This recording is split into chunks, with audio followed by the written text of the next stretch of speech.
Hello and welcome friends. So last video la vandu pathina oru company eppadi create pandradhuன்றத post பண்ணிருந்தேன். So in case sir நான் company create பண்றேன் sir. company create பண்றது எனக்கு ஒரு சில detail விட்டுருச்சு இல்ல நான் ஒரு சில டீடைல்ஸ் அப்டேட் பண்ணல. So அத company creationல நான் இப்ப ஆல்டர் பண்ணனும் sir. So இந்த வீடியோ முழுக்க ஒரு company basics details ஒரு creation கிரியேட் பண்ணப்பட்ட கம்பெனில I mean existing companyல இருக்கிற டேட்டாவை எப்படி சேஞ்ச் பண்றது ஐ மீன் டேட்டாவை ஆல்டர் பண்றது எப்படின்றது தான் இந்த வீடியோல பார்க்க போறோம். ஸோ டைம் வேஸ்ட் பண்ண வேணாம், வாங்க வீடியோக்குள்ள போகலாம். ஸோ ஃபர்ஸ்ட் திங் நான் ஆல்ரெடி கிரியேட் பண்ணி வச்சிருக்க கம்பெனி. ஸோ இந்த கம்பெனில போயிட்டு லெஃப்ட் சைட்ல பாத்தீங்கன்றப்போ company I mean alt K கொடுத்தீங்கன்னா ஒரு ஆப்ஷன் ஓப்பன் ஆகும். அதுல ஆல்டர்ன்ற ஒரு ஆப்ஷன் இருக்கும் செகண்டா. ஸோ அந்த ஆப்ஷன்ல உள்ள போனீங்கன்றப்போ நீங்க கிரியேட் பண்ணி வச்சிருக்க கம்பெனியோட details for AN sir Associates NNP Dindigul என்னோட டீடைல்ஸ் எல்லாமே ஃபில் பண்ணி வச்சிருக்கேன். ஸோ இதுல ஃபார் எக்ஸாம்பிள் இப்போ வந்து பாத்தீங்கன்னா நான் டீடைல்டா எலாபரேட் பண்ண விரும்புறேன் அப்படின்ற பட்சத்துல நல்லமன் நாயக்கன் பட்டி அப்படின்ற ஊரை எலாபரேட் பண்ணிட்டு தென் வந்து பாத்தீங்கன்னா அட்ரஸ் தப்பு பண்ணிருக்கேன். ஸோ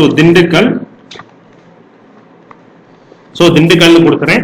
பிளஸ் இன்கேஸ் நான் ஒரு கம்பெனி வச்சிருக்கேன், எனக்கு எஃப்எஸ்எஸ்ஐ நம்பர் இருக்கு, பிளஸ் வந்து பாத்தீங்கன்னா என்னோட ஃபர்தர் டீடைல்ஸ் எல்லாம் கொடுக்கணும், ஃபோன் நம்பர்லாம் கொடுக்கணும்னு நினைச்சேன்றப்போ ஸோ இந்த இடத்துல வந்து பாத்தீங்கன்னா என்னோட எஃப்எஸ்எஸ்ஐ நம்பர்னு போட்டு ஸோ என்னோட எஃப்எஸ்எஸ்ஐ நம்பரை மென்ஷன் பண்ணிக்கலாம். ஸோ இந்த மாதிரி மென்ஷன் பண்ணி டீடைல்ஸை நீங்க அப்டேட் பண்ணிக்கலாம். இது கம்பெனி கிரியேஷன்ல என்னோட அட்ரஸ் டீடைல்ஸ் அப்டேட் பண்றது. ஓகேங்களா சார்? இதுவும் இல்ல சார், இன்கேஸ் நான் ஜிஎஸ்டி நம்பர் இந்த மாதிரி விஷயங்கள்ல அப்டேட் பண்ணும். ஃபார் எக்ஸாம்பிளுக்கு நான் எம்எஸ்எம்இ நம்பர் நான் முன்னாடி கொடுத்துருந்தேன். ஸோ இப்போ எம்எஸ்எம்இல போயிட்டு வந்து பாத்தீங்கன்னா எம்எஸ்எம்இ ரெஜிஸ்ட்ரேஷன் மைக்ரோன்றதை கொடுத்துட்டேன். பட் வந்து பாத்தீங்கன்னா என்னோட உதயம் நம்பரை வந்து உத்தியோக் நம்பரை வந்து கொடுக்கல. ஸோ அதனால என்ன பண்றேன்னா என்னோட நம்பரை அப்டேட் பண்றேன். ஸோ உதயம் மைனஸ் டிஎன்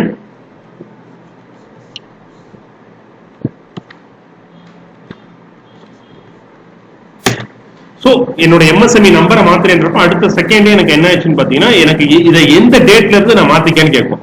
சோ நான் எனக்கு என்ன டேட் எஃப்எஸ் இது உதயம் நம்பர் போறோம் 1 ஏப்ரல் தான் எனக்கு அப்ளிகபிலிட்டி ஆகணும்.